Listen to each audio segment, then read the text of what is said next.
along comes Adam Smith and he says, no, I don't think it's the case. If you have the ability with a set of resources or skills that are ability, you should be able to produce something you're really good at, really efficient at, called absolute advantage.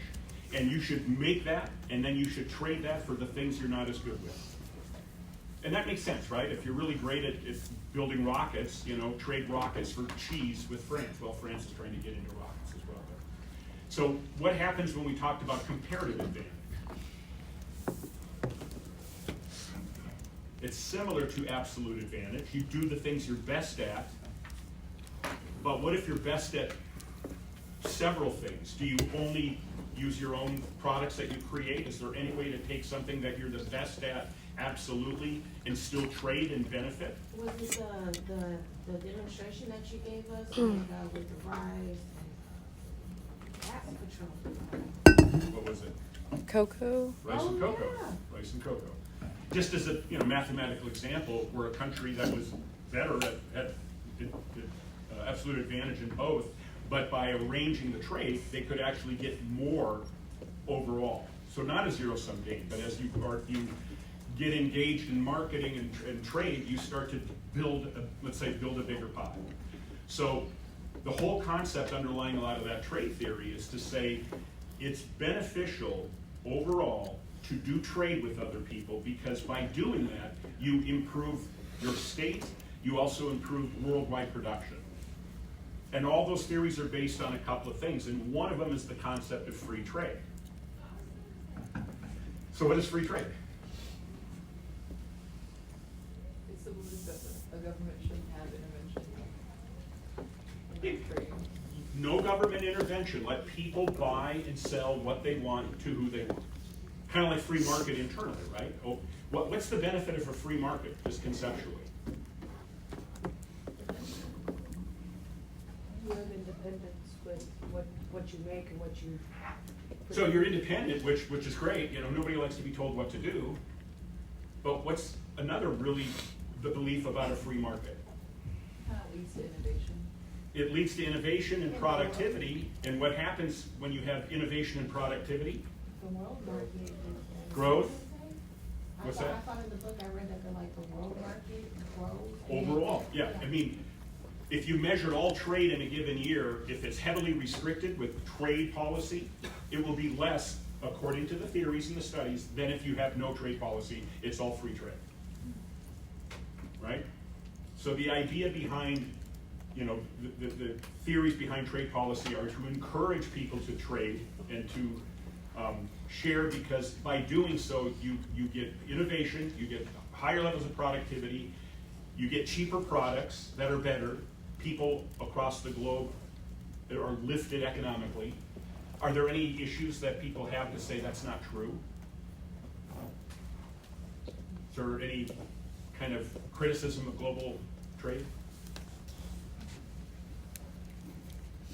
You kind of dispelled it a little bit from the book, but yeah, some people say it takes advantage of developing countries, causes more pollution, although with the hump graph we realize it causes maybe more carbon, but it's better on other things. So I think I read that dumping can be harmful too. Is that what you're also? What's that? Dumping? We'll cover dumping in here. Dumping is a thing that is considered a bad type of trade. It's essentially putting something on the market for less than it costs to make. Which is bad for the local entrepreneur. Bad for a lot of people, right? It prevents people from being competitive in it, and it could destroy industries, it could shut down businesses, people lose jobs, so there's a lot of reasons that it's bad. It's manipulative, this view. But let's just go through some of these trade policy issues. So we're going to start with just talking about some of the terms, and then we'll go into why do they do some of these things, right? What's the sense of having a trade policy that's not just free trade? So one of them is the concept of tariffs. What's a tariff? Imported goods and exported goods. So tariffs is a fee you charge. It's like a tax that is for import or export. So if we have a import tariff, it's a tariff that's levied on an item that you bring in. There's two types. There's one called specific and one called ad valorem. And specific just means if you bring in an item, you pay a fixed amount of money. If you bring in an item that's got an ad valorem, it's a percentage.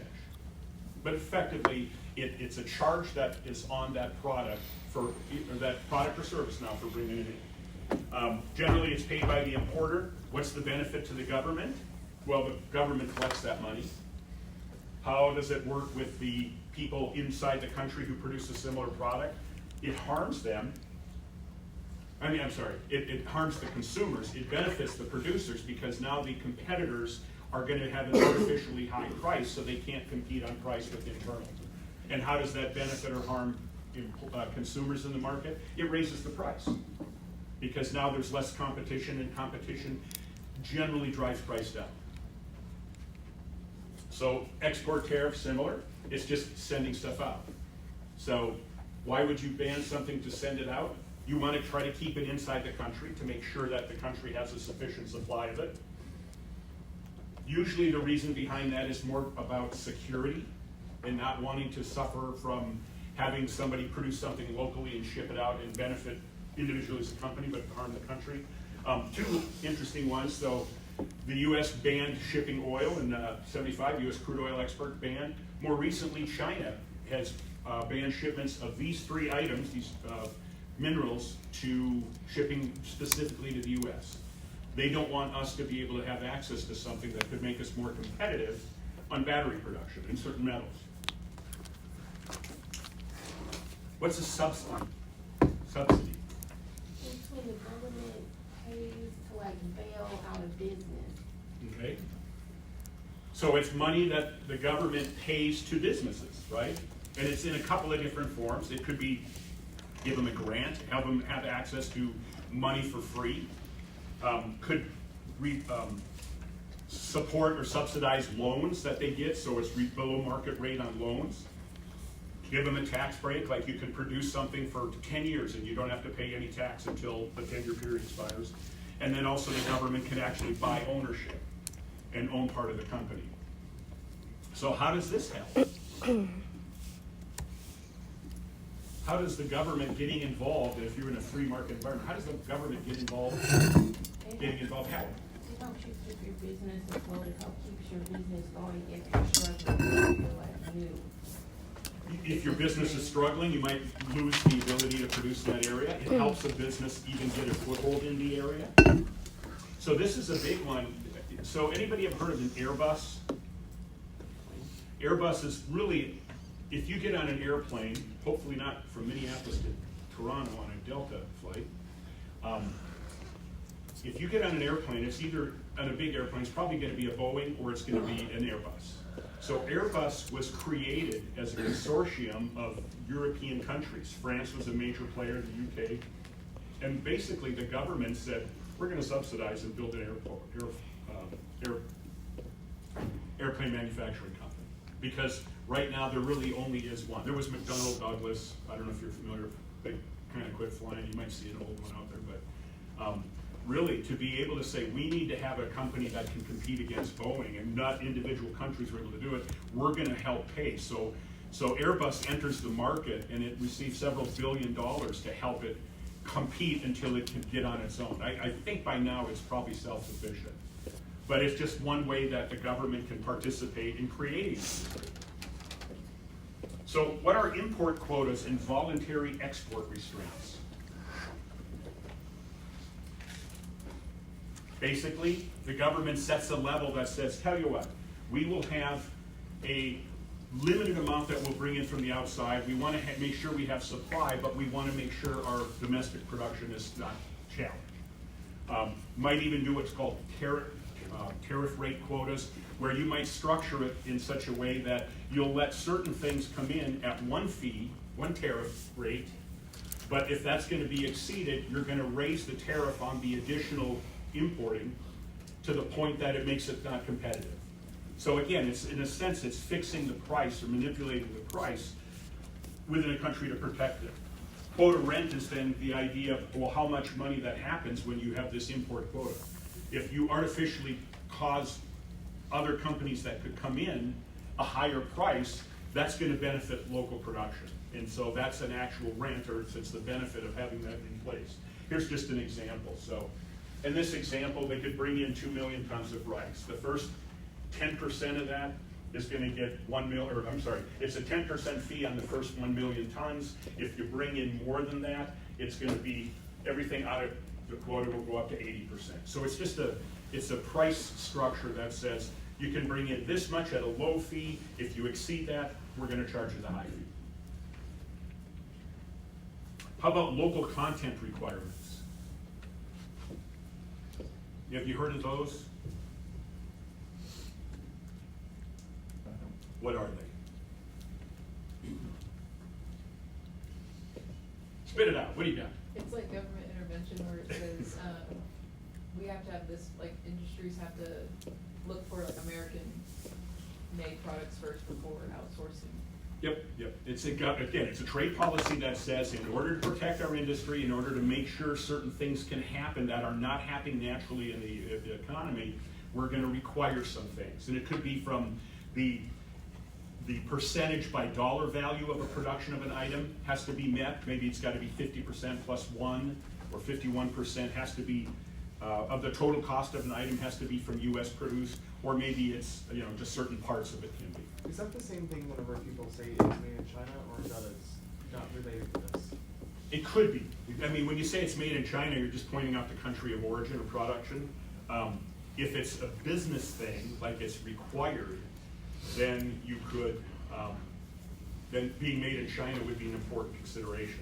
So I told you I don't know if I told you, the project that I worked on in Egypt was a USAID project. They've been in the news lately. Anybody heard of all the, yeah, okay. So one of the things that I had was I had to buy a car, and it had to come from the United States. So the car had to be purchased from the United States. I don't think we actually had a percentage of what the car needed to be in terms of the local production, but I ended up buying a Jeep, which was manufactured in the United States, bought it, shipped it out of Boca Raton, Florida. I thought it was the Bahamas. But that was a requirement for us to use that USAID money. But yeah, what's the benefit of that? It just manipulates the market in such a way that requires production to be utilizing US resources. What happens from when you add this to the requirements? What generally happens to the price of goods? Goes up a little bit. Tends to go up a little bit. And again, there could be a variety of administrative procedures. They use the example of Japan, just the ability to do something and work and get permission to go in and work in Japan. Not a tariff, not a local content requirement, but just a process that gets so bogged down that a lot of businesses go, I can't spend 5 years going in to set up shop. I won't touch the market. In a sense, it's a way of preventing competitiveness from occurring without actually using some of these other trade policies. So anti-dumping. So again, we talk about dumping. Dumping is just when a product is brought into a market and it's either sold below fair market price, which you'd have to kind of have an argument what that is, or it could be sold below cost. So what happens when somebody comes in and says, let's go in and have everybody in the United States buy a Japanese car and we'll sell like really cool Japanese cars for $5,000 a piece? What happens to the American car industry? Why would you buy a car in America for $40,000 when you could get a really good one that's coming in from Japan for $5,000? So it really has the ability to take the market. By taking the market, you can destroy industries within a country. It's considered a form of unfair competition. A lot of times, if that happens in the United States, you can set a claim that this is occurring. It'll be investigated by a couple of U.S. agencies. If they find that the dumping is legit, they may propose a tax or a tariff or a countervailing duty on that product that says, okay, we think this price is not a real price. We're going to let you bring it into the market, but you're going to have to pay us this much money so we can kind of equalize it or balance it out. You remember I gave you a little story about, this is challenging, right? It's challenging to do, because what is the fair price of a product or service?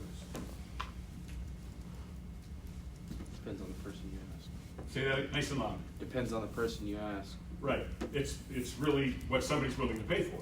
So if somebody's willing to buy it or sell it, that's considered a fair exchange. But if you know that it's actually the goal behind it is a loss leader, and I gave you the example of Intel. Remember, Intel was being able to price their chips not based on their actual cost like this month or even this 6 months, but they knew that their production costs would decline over time. So they were pricing the chip based on like a 4 or 5 year window. And people had a big issue with that. They're like, you're dumping. You're like, no, we're not. We just know how fast we learn and how much our costs will go down. We build that into our price today. Is that fair? I see wincing, I'm not sure. Yeah, that's. Fair to me, yeah. It's your business, and honestly, I think that's out of the box thinking. That's smart. I would agree with you. And so what's the argument? How do we determine what's going to be the guiding principle in that? There's probably two. One of them always takes a back seat in everything we're talking about right now. How much it costs the consumer. What's the best deal for the consumer? How much does it affect the industry or the producer? So that's fair, because if you can buy a chip cheaper and your phone becomes cheaper, that's a pretty good deal for the consumer. But if it means other producers can't compete with you, that's harmful for their business. So who's got more clout? The lobbyists or the voters? Ooh, that's political. I apologize. But you'll see that's a theme in this chapter, isn't it? That the effects ultimately of free trade are really argued out more at the producer level and at the government level, and not at the purchaser level, the consumer level. So what are some of the arguments for government intervention? So the chapter lists a couple of real main: protecting jobs and industries, right?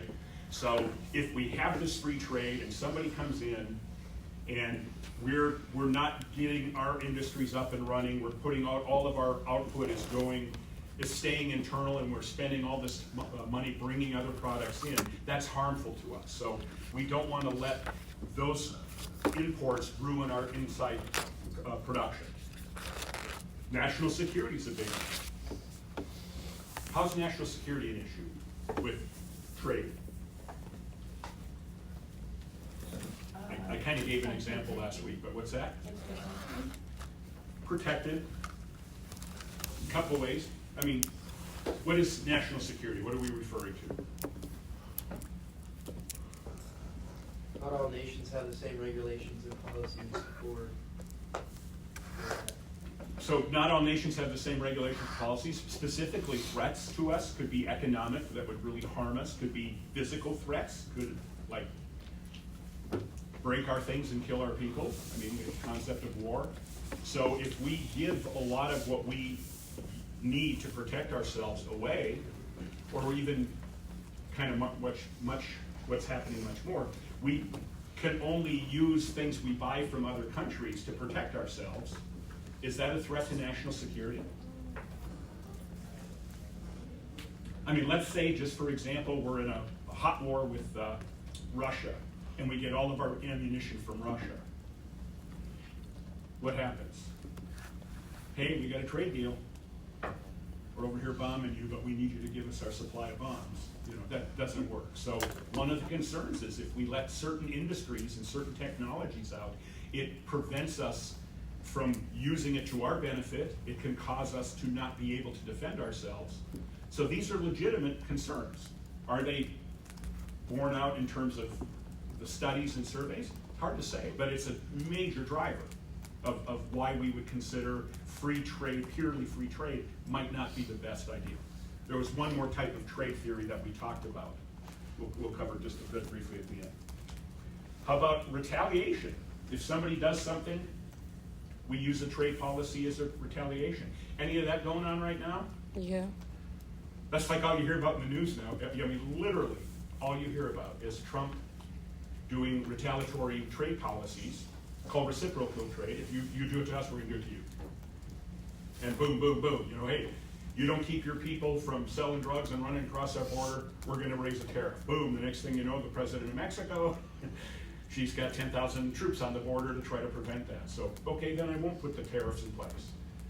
Almost all of the tariffs that Trump has set forth to enact against Canada and Mexico were like, in 30 days, if this isn't occurring, here's what's going to happen. And then everybody's like, but within that 30-day period, they do the action or the behavior that Trump has asked for. So will this hurt us or harm us over time? According to the book, what do you think? According to the basic philosophy of the book and the way the chapter finishes, are these things going to help us or hurt us over time?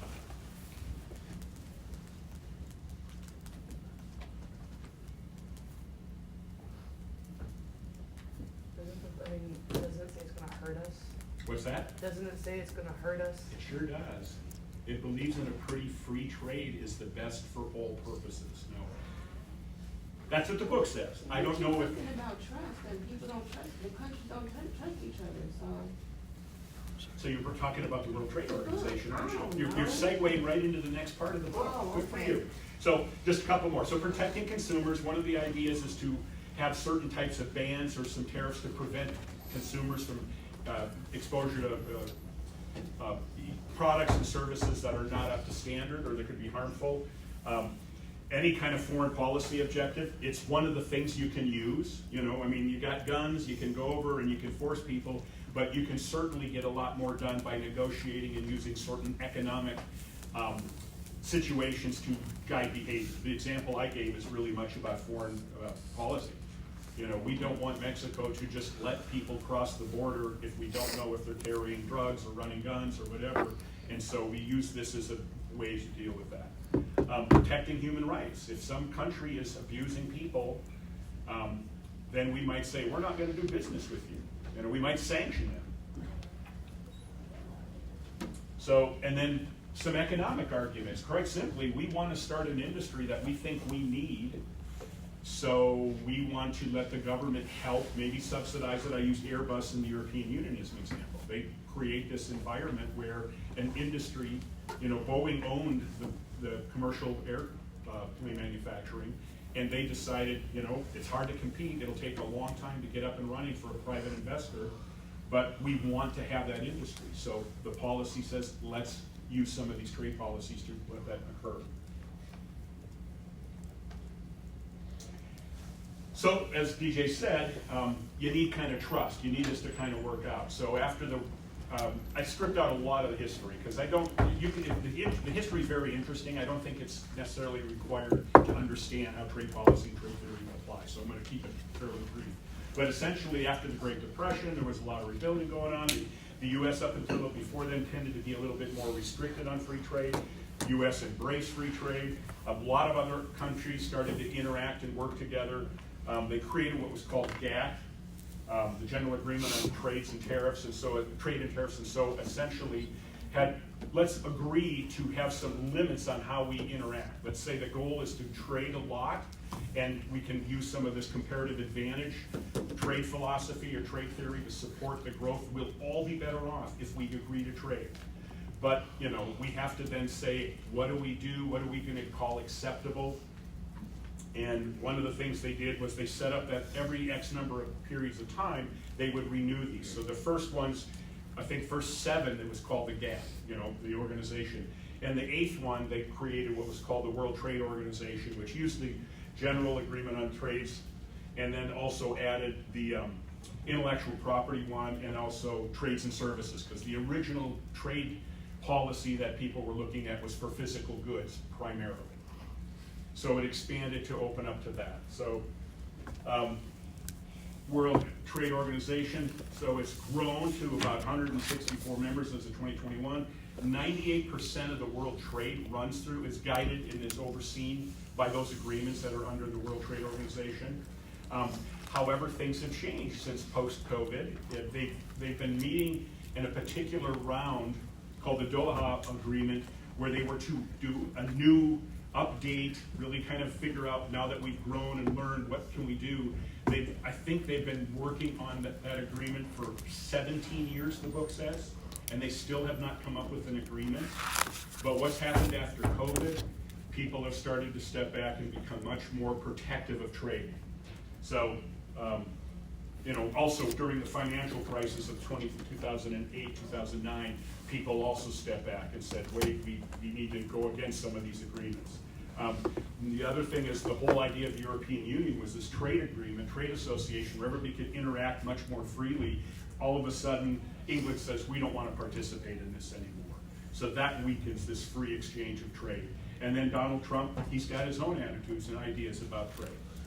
And he's definitely more focused on America first. And, you know, if you're gonna not trade freely with us, we're not gonna trade with you. It's hard to argue with that, but on the other hand, it could be ultimately not the best decision because it could jack up prices and reduce productivity. And it's gonna be hard to figure out. And you can find arguments on both sides. That's one thing. The book definitely favors the free trade means cheaper prices for everybody and more productivity. And the lobby has more sway with the government than the voter generally. So one of the things that's interesting is the World Trade Organization does allow reciprocal trade agreements one-on-one between individual countries. So what a lot of people have set up, like there's the trade arrangement we have with Canada and Mexico, the North American Free Trade Act, right? That we can freely move products and services across separate from the general rules of the World Trade Organization. So just, I think this is my last slide, yep. So really the managerial implications for this, this is according to the book, ideally, I mean, it's their opinion, but tends to protect inefficient rather than help firms become efficient global competitors. So the argument for free trade is you will achieve the best productivity, the lowest prices, if you allow the market to work naturally. This is suggesting that by having any of these types of barriers, that it actually impedes that.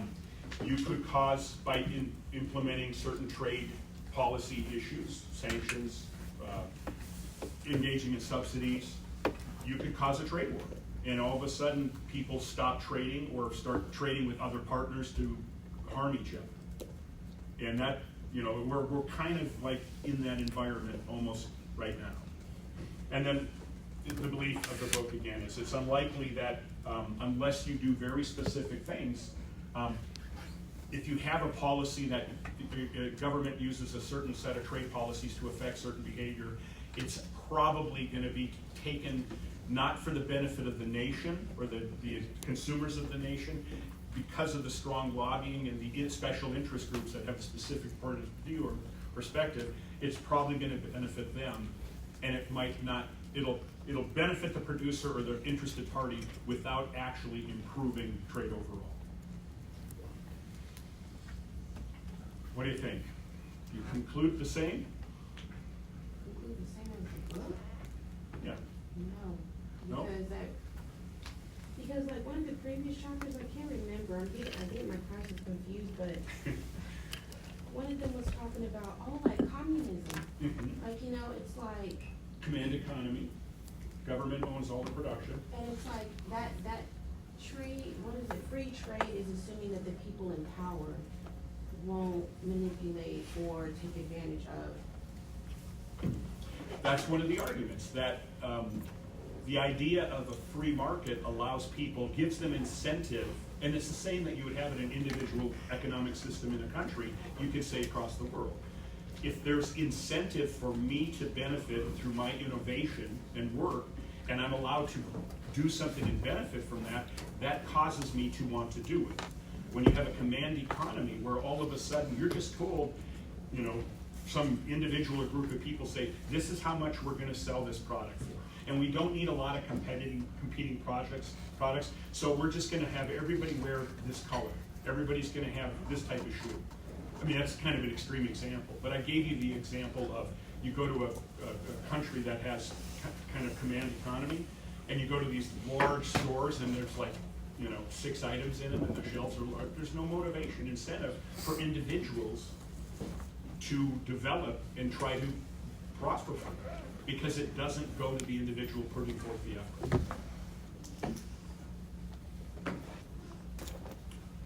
What do you think?